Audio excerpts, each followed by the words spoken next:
For the second time this season, the Lakers were no match whatsoever for the defending champs. And like usual, that started on the defensive side of the ball, more specifically with the way they're able to completely take Luka Doncic out of games. In their two matchups, Luka's averaged just a measly 15.5 points, 7 assists, and 5 turnovers on 43% true shooting. So what is it that this Thunder defense does to limit one of the game's greatest offensive savants? In today's video brought to you by Prize Picks, we're going to be answering that exact question. The first time these teams met, Lou Dort was out with an injury, which meant Cason Wallace got the Luka assignment. And that's a 94-foot assignment. His job was to be on Luka like a shadow. Wallace isn't nearly as sturdy as Dort, so Luka thought he could take him to the post. But between his understanding of angles, quick feet, and active hands, it isn't that simple. Not to mention OKC's aggressive help. As soon as Luka gets the ball, Shea cheats way over to take away the middle of the floor. Then they X out to perfection, with Isaiah Joe taking LaRavia up top. With no advantage created, they look to repost. Wallace gambles for a steal, only for Jay Will and Chet to cover the paint, and there's just nothing there. In perimeter situations, Wallace's job was to deny the touch. Typically, they'd want him helping off the wing to protect the nail, but in this one, it was all about Luka. So in situations where he wanted to hunt for a mismatch, Wallace essentially ignored the second player. Instead of showing to the ball, he's glued to Luka's body, which keeps Shea from having to switch. Now Luka's forced to isolate against one of the game's best perimeter defenders and settles for an awkward long two.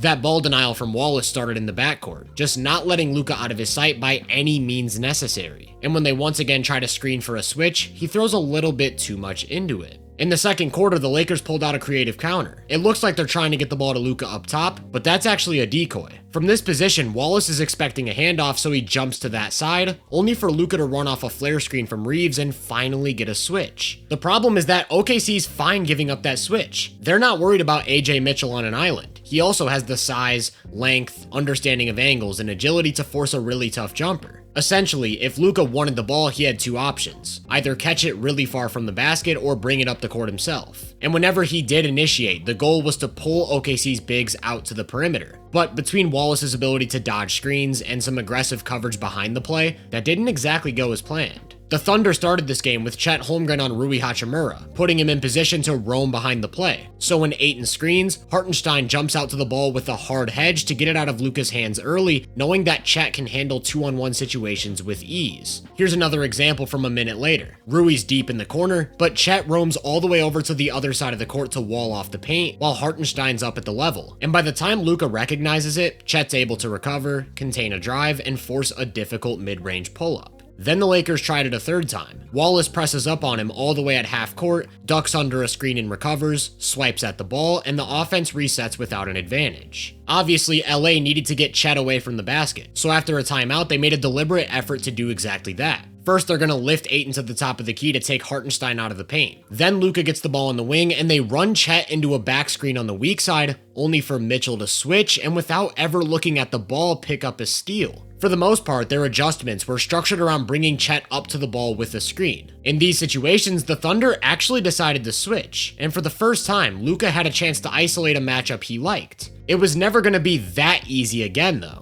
Sure, they're willing to switch with Chet, but notice how they load up behind him. Mitchell and Wallace plug his driving gaps while Hartenstein waits at the rim, and without space to attack downhill, that's how you can get Luka to settle for contested jumpers. About a minute later, the Lakers pulled out another counter. They're gonna set up double drag, with Rui setting a high ball screen for Luka to come off and get a second one from Ayton. The idea here is to get Chet switched onto the ball before getting Hartenstein involved. But Chet drops right back into that roaming position, which means LA once again gets that 2-on-1, only for Luka to win the battle. So the Thunder adjusted immediately. Not even 30 seconds later, they ran it again. This time Chet switches, and it's Shea who roams way over from the corner to play the 2-on-1. As soon as Hartenstein recovers, he sprints back out to the perimeter, and this possession devolves into an isolation drive from Jake LaRavia.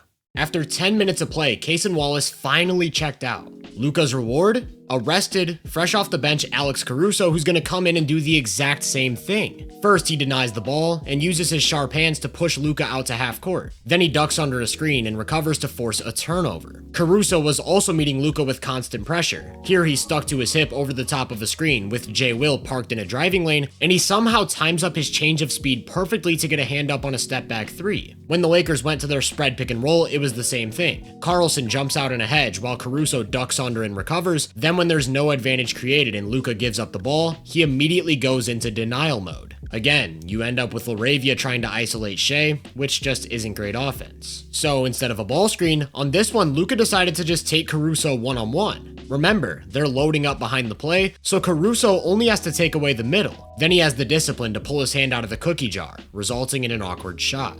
The entire idea behind OKC's strategy was to keep Luka as far away from the basket as possible. They know that LA's offense is reliant on him getting those deep paint touches, collapsing help, and getting everyone involved. So by keeping him out of the paint, the Lakers are forced to adjust their points of attack, which means you're able to limit what makes them difficult to guard in the first place. More times than not, their adjustment in these spots is to start running more offense through Reeves. But historically, he's really struggled against the Thunder. In the last 2 seasons, his scoring and assist numbers have gone way down, while he's turned the ball over at an extremely high rate. The disadvantage of lacking explosion as an athlete is that when you start to go up against a roster filled with defenders who are bigger, longer, and stronger than you, driving lanes aren't as easy to come by. Also, they're disciplined enough to not fall for some of Austin's tricks, like getting their hands caught or losing balance from a shoulder bump, so they're able to pretty much play him straight up. Knowing that, they continue to prioritize denying Luka the ball in these spots. Again, Wallace isn't going to help with the nail, and instead of a hedge, Ihart drops back to keep Reeves away from the basket. Drop coverage isn't a good option against Luka because of the way he'll use his size to work his way in close. Like I said, Reeves can't do that against these more physical defenders. But that didn't stop the Thunder from making a subtle change in the second. Instead of showing him the exact same coverage every time, they started bringing their big up closer to the level of the screen and allowed Caruso to freely roam off of Luka, which is kind of genius when you really think about it. Their goal was to deny him the ball in situations where he can get into action and turn the corner with an advantage. In more static situations, he's not really a dynamic off-ball threat. Caruso's a touch late getting out, but Luka doesn't want to catch and shoot. Instead, he attacks the closeout, only for Mitchell to immediately pick him up on a peel switch and keep him away from the rim. Even on possessions where he did score, it took literally everything. First, he had to work to get the ball in the backcourt, which didn't end up happening. Rui takes it up.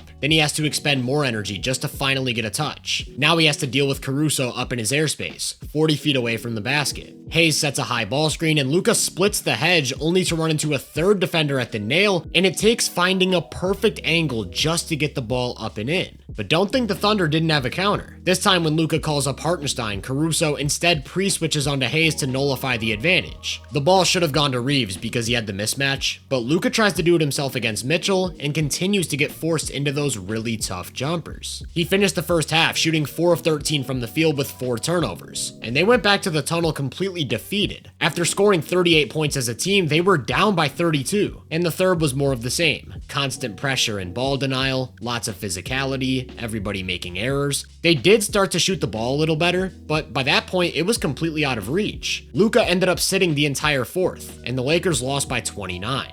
5 months later, though, the build-up to this most recent duel felt a little bit different.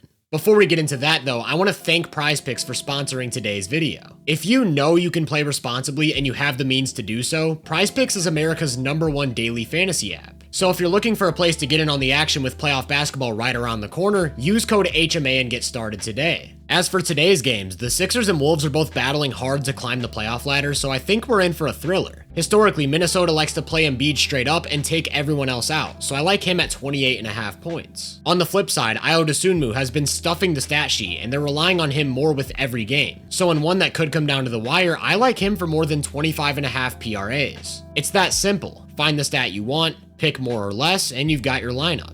If you sign up for PrizePicks with code HMA and you play $5, you get $50 in lineups. So download the app or click the link in the description to get started, and let me hear your picks down in the comments. Coming into this most recent matchup, Luka had just wrapped up what was arguably the best month of his career. In March, he posted 37.5 points a game on over 63% true shooting, which led the Lakers to a record of 15-2. This stretch was so dominant that he actually vaulted himself into serious MVP conversations. More than the individual play though, he came with reinforcements. In that first game, they didn't have a shooter like Luke Kennard to counter aggressive help. They also didn't have a third ball handler who could play off the catch, initiate some offense, and help speed up the pace like LeBron James. But the Thunder now had Lou Dort, and his individual battles with Luka have been talked about endlessly for years. With Dort, you get a lot of the same pressure, agility, and screen navigation that we saw with Wallace and Caruso. He just also happens to be built like a tank. So historically, that's resulted in quite the chess match between him and a big physical creator like Luka. Since the 2024 season, Dort's defended Luka on 437 possessions. During that time, he scored, assisted, and turned the ball over significantly less, despite shooting pretty well. What this signal tells me is that Dort does an incredible job of limiting Luka's ability to create with volume, forcing his teams to look elsewhere. So what the Thunder did is they added one of the best Luka defenders in the game to that exact same defensive strategy. Now he's the one face guarding him away from the ball and funneling him into Hartenstein, while Chet continues to roam way over to prevent Ayton from catching a lob. The Lakers tried a few new counters though. Here you're going to see Reeves screen Chet to force a switch, then he's going to clear out and relocate to that weak side corner while they set up that spread pick and roll. The hope was to keep Chet from tagging, but as soon as Hartenstein commits to the ball, he books it for Ayton, leading to a turnover. Another counter they went to was setting up on an empty side. With nobody in the left corner, it's a lot harder to bring Hartenstein up to the ball. By forcing Luka baseline, Chet's still able to come over though, and by the time the ball gets to Laravia in the middle, they've got all the matchups they want. They also had a third counter. This time it's a Spain pick and roll, with Luka turning the corner off of one screen while Reeves sets a back screen on Hartenstein in hopes of creating a lane to drive.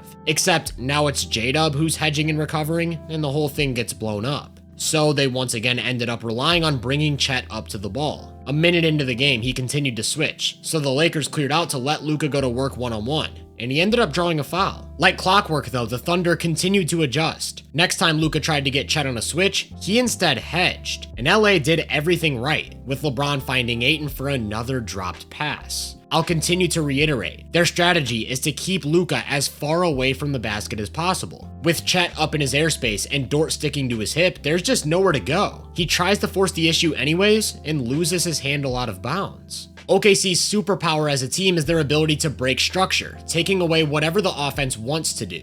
On this one, they're looking to get the ball to Luka on the wing before setting up some action. Dort blows it up. This time he does get the ball on the wing, and the Thunder seamlessly switch a few screens to break up the action. Then on the reset, Dort makes Luka expend a ton of energy just to get the ball back. By that point, they've used the entire clock, and he's forced to chuck up the first shot he can find. Luka's used to structure, so what all of this does is it forces him to play out of rhythm. Instead of just taking a step back three after getting separation, he tries to fake Shea off his feet and bait him into a foul. On this one, he curls off a screen into a handoff, which gets Dort stuck behind him. Usually, this is when he'll put Dort in jail, slowly work his way to the paint, and make a read. He chooses to stand there, let Dort get in front of him, and force a jumper. Same thing on this one. He uses a high ball screen to get Wallace behind him, and instead of trying to attack the big, he's actively seeking out the three-point shot. Even in transition, he catches the ball with momentum against an unset defense, only to come to a complete stop and step back into a contested triple. It's not that he can't make them. He's an unbelievable shot maker. It's about the volatility of the shot. He's always a high volume three-point shooter, but it's the way he leverages that threat into his driving game that makes him such a tough cover. On the season, he's made over 80% of his shots at the rim, 52% from short mid-range, and has the second highest free throw rate in the league. This is where he's at his best, and this also happens to be the stuff that OKC completely takes away. What's left? Volume jump shooting. And if he goes cold, the floor is extremely low.